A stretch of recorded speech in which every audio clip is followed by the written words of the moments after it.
This is the story of a man named Stanley. Stanley worked for a company in a big building where he was employee number 427. Employee number 427's job was simple. He sat at his desk in room 427 and he pushed buttons on a keyboard. Orders came to him through a monitor on his desk, telling him what buttons to push, how long to push them, and in what order. This is what employee 427 did every day of every month of every year. And although others might have considered it soul-rending, Stanley relished every moment that the orders came in, as though he had been made exactly for this job.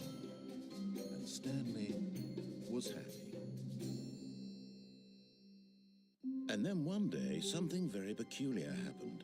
Something that would forever change Stanley. Something he would never quite forget. He had been at his desk for nearly an hour when he realized that not one single order had arrived on the monitor for him to follow. No one had showed up to give him instructions, call a meeting, or even say hi. Never in all his years at the company had this happened, this complete isolation. Something was very clearly wrong. Shocked, frozen solid, Stanley found himself unable to move for the longest time. But as he came to his wits and regained his senses, he got up from his desk and stepped out of his office.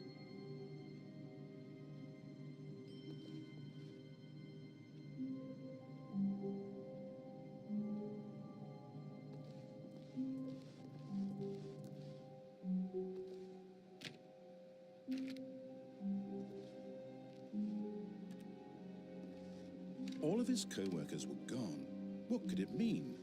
Stanley decided to go to the meeting room. Perhaps he had simply missed a memo.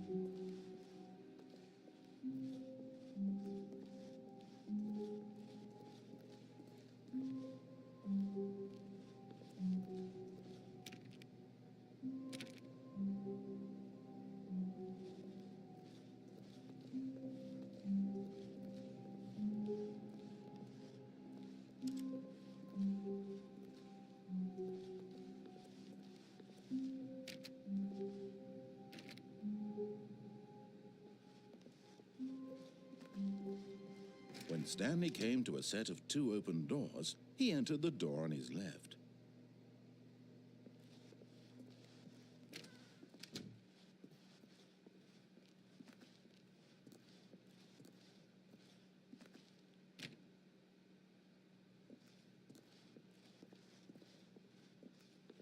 Yet there was not a single person here either. Feeling a wave of disbelief, Stanley decided to go up to his boss's office, hoping he might find an answer there.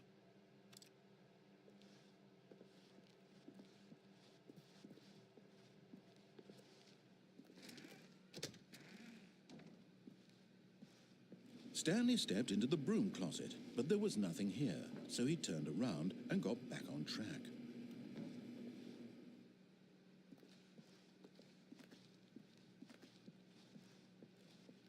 Coming to a staircase, Stanley walked upstairs to his boss's office.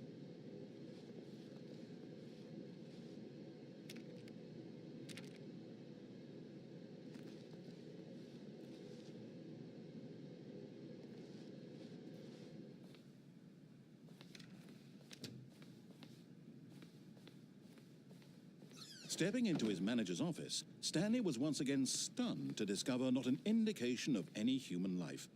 Shocked, unraveled, Stanley wondered in disbelief who orchestrated this, what dark secret was being held from him.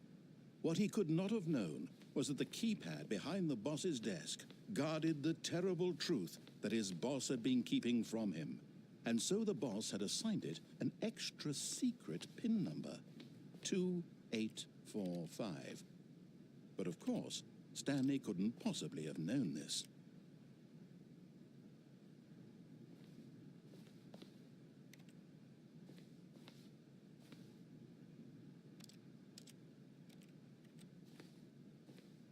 Stanley just sat around twiddling his thumbs.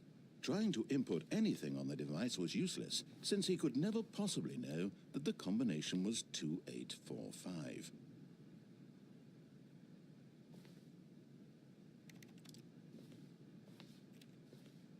2845.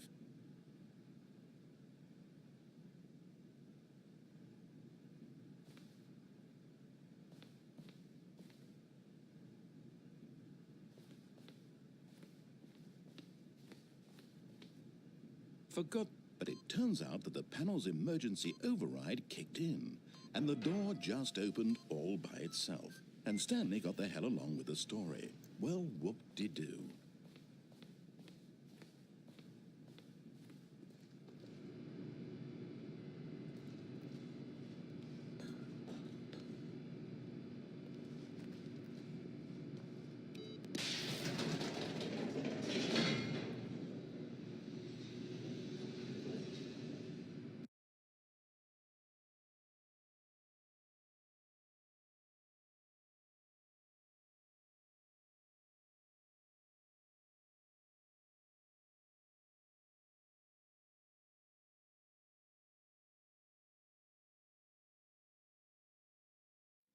Descending deeper into the building, Stanley realized he felt a bit peculiar. It was a stirring of emotion in his chest, as though he felt more free to think for himself, to question the nature of his job. Why did he feel this now, when for years it had never occurred to him? This question would not go unanswered for long.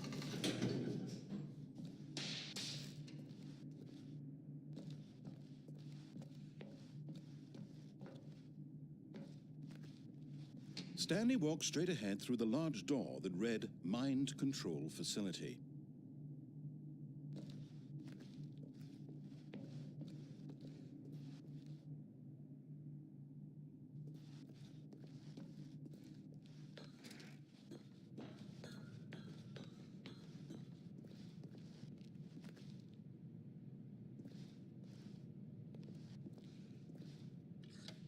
The lights rose on an enormous room packed with television screens.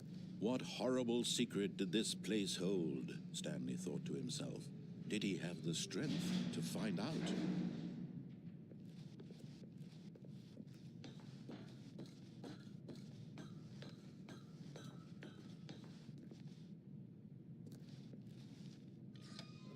Now the monitors jumped to life, their true nature revealed.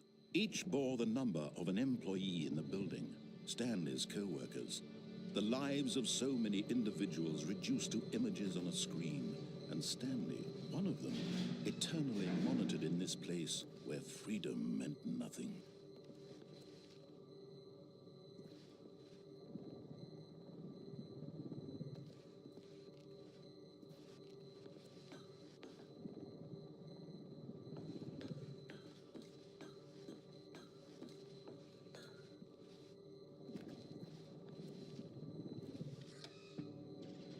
This mind control facility, it was too horrible to believe. It couldn't be true.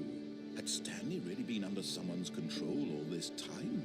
Was this the only reason he was happy with his boring job? That his emotions had been manipulated to accept it blindly? No, he refused to believe it. He couldn't accept it. His own life in someone else's control? Never! It was unthinkable, wasn't it? Was it even possible? Had he truly spent his entire life utterly blind to the world?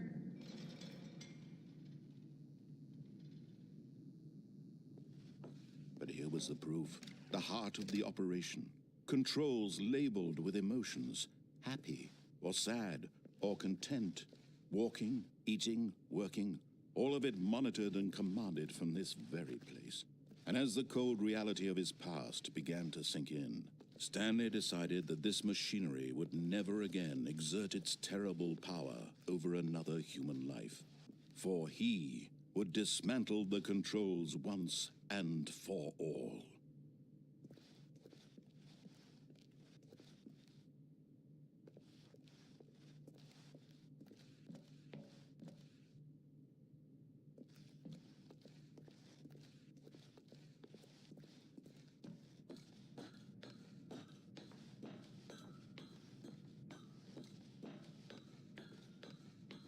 And when at last he found the source of the room's power, he knew it was his duty, his obligation, to put an end to this horrible place and to everything it stood for.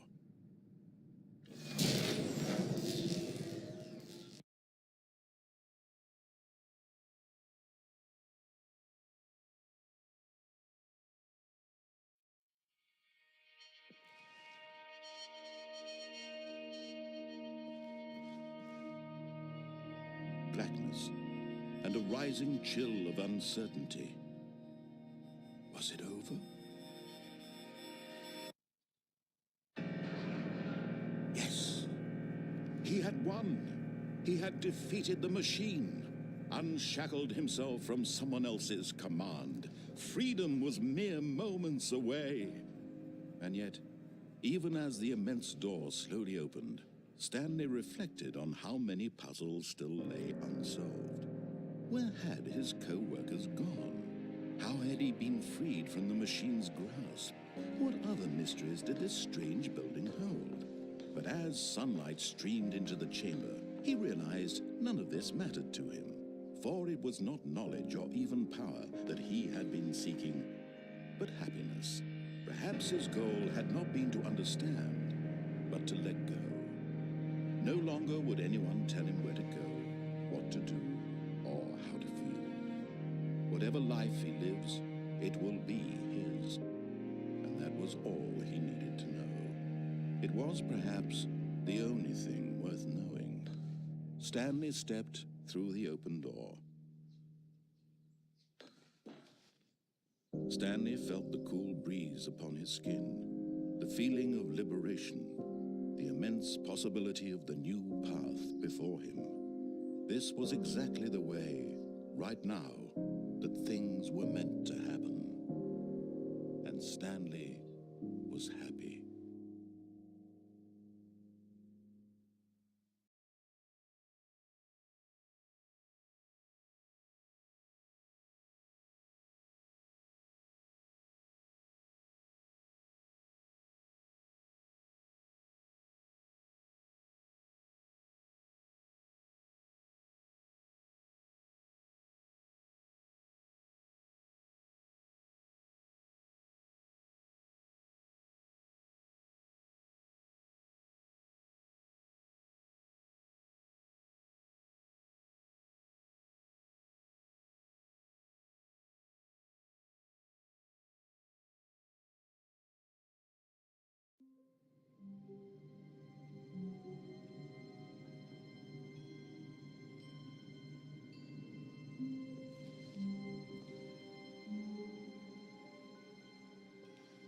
All of his co-workers were gone. What could it mean? Stanley decided to go to the meeting room. Perhaps he had simply missed a memo.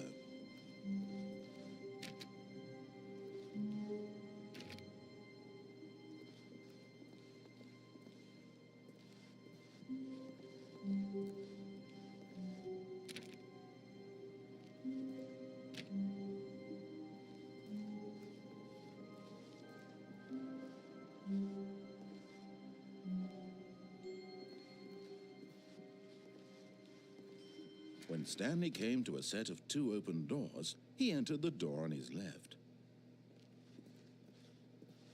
This was not the correct way to the meeting room, and Stanley knew it perfectly well.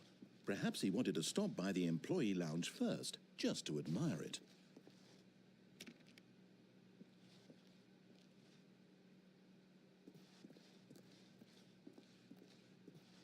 Ah, yes, truly a room worth admiring. It had really been worth the detour after all, just to spend a few moments here in this immaculate, beautifully constructed room. Stanley simply stood here, drinking it all in.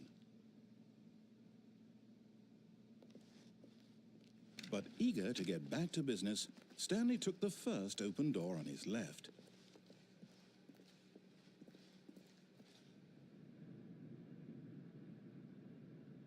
Stanley was so bad at following directions, it's incredible he wasn't fired years ago.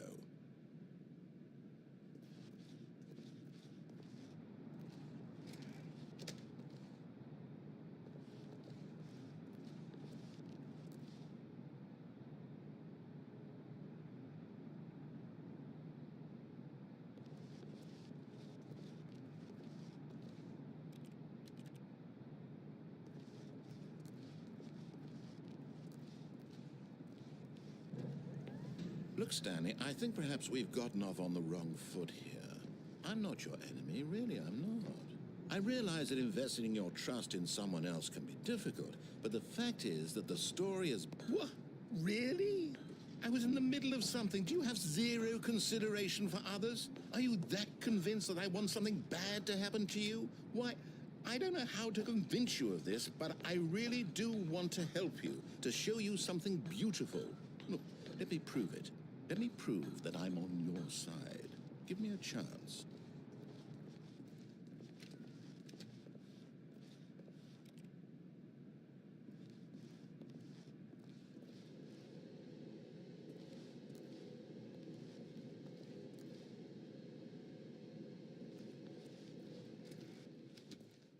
Now listen carefully, this is important.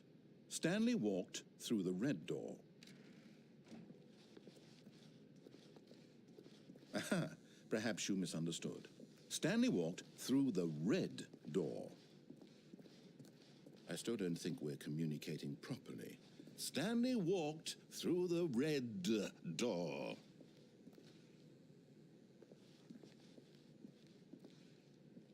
All right, fine, go ahead, Stanley.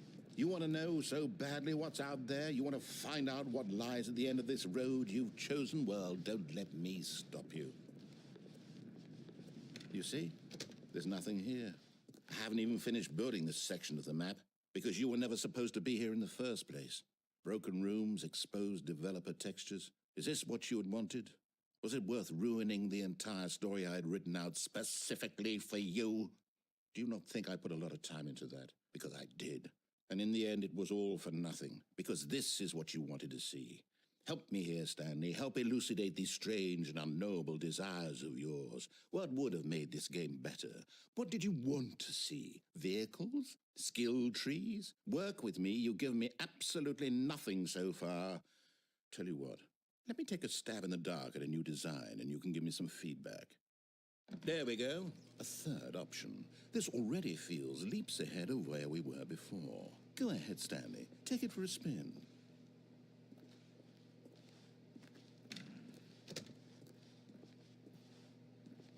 Okay, I'm going to stop you there. Now, tell me about your experience with this new version.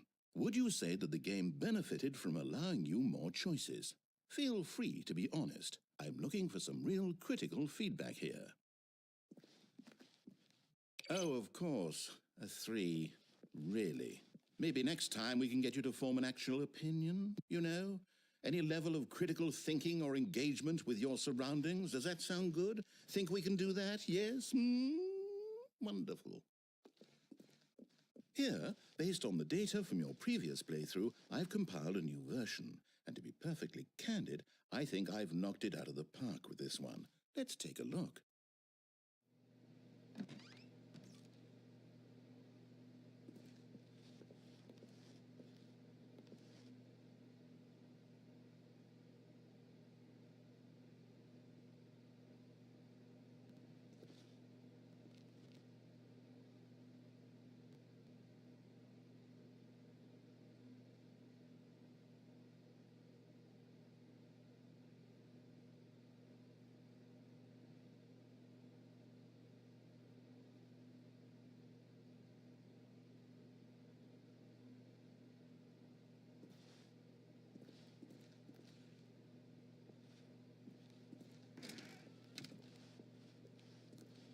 Now, would you say that competitive leaderboard helped you feel motivated walking through doors? Again, honest answers, please. Hey, I nearly forgot. I've got a prototype of a new game I've been working on, and now would be a lovely opportunity to give it some playtesting. You wouldn't mind taking a look at it, would you? Perfect. Let me boot it up.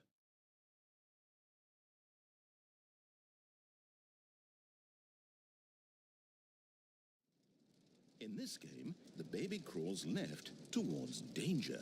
You click the button to move him back to the right, and if he reaches the fire, you fail. It's a very meaningful game, all about the desperation and tedium of endlessly confronting the demands of family life. I think the art world will really take notice.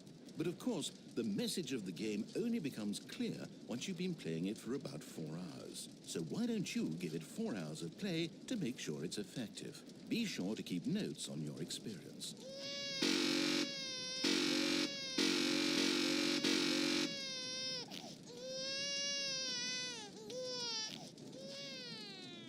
You heartless bastard.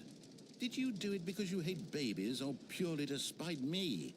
Because if it's the latter, well, I don't know what to do. I'm completely out of ideas. I can't think of a single thing that might improve the experience for me. I'm not even going to try. I'm out, I'm done. It's over. Thank you for playing. Your input was extremely valuable. Oh, hey, since my game was so awful, why don't we play someone else's game, just to ease the pain? Let's see. What do we have here? Yes, this seems like it'll work. Let's give it a shot.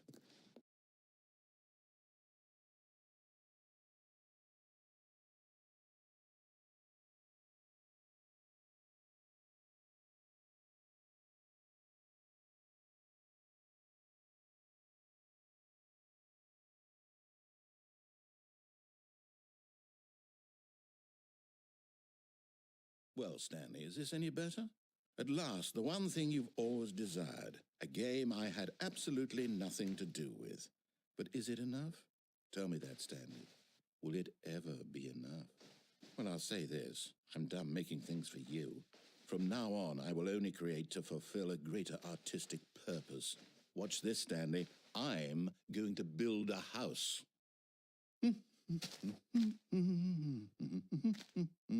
This will go here, no, here, and then.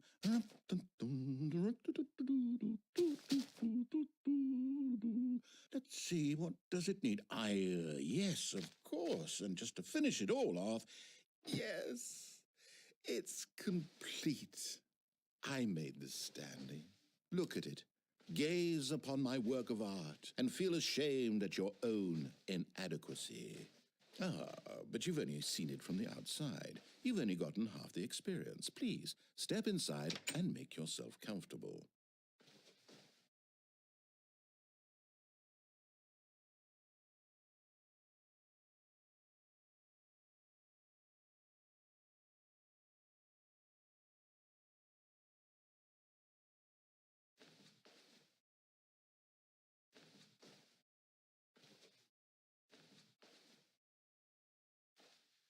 Isn't it grand? Isn't it perfect? It could only be better if... Wait, that's it. We must rebuild it out of diamond. Diamond everything. Yes, yes, yes. Come along, Stanley. We have to go mining.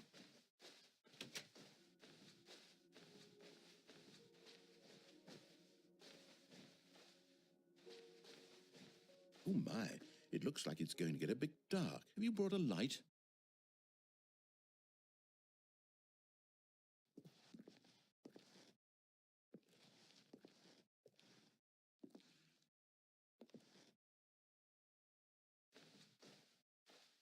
Oh, no, no, no, no, no. This is far more open-ended than I had in mind. I'm looking for something more narrow and linear. Something that makes you feel utterly irrelevant. This won't do at all. 1 out of 5. Even the diamonds couldn't save this one. Okay, new game.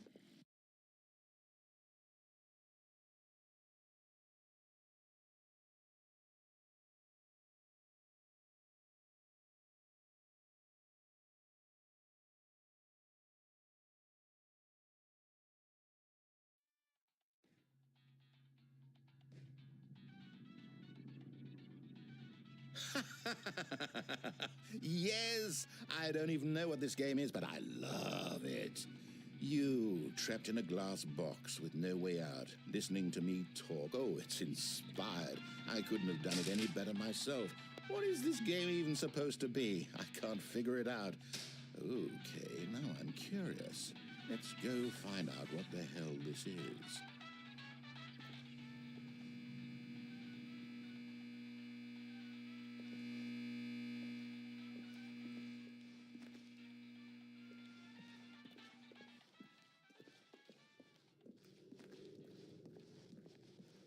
Oh, It's a puzzle. Critical thinking, Stanley.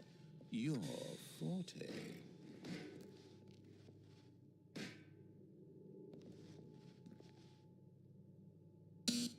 Genius.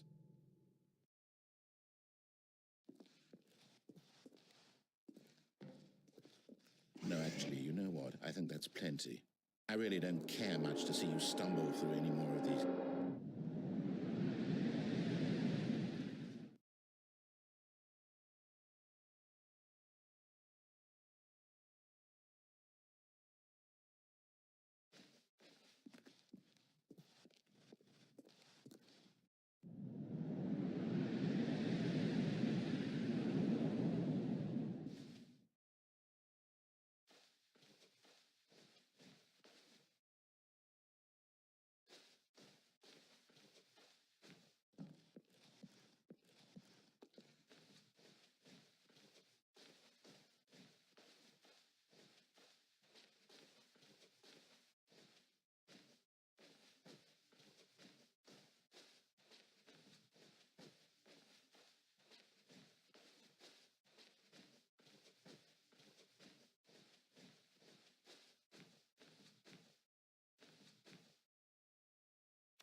I wonder what he found.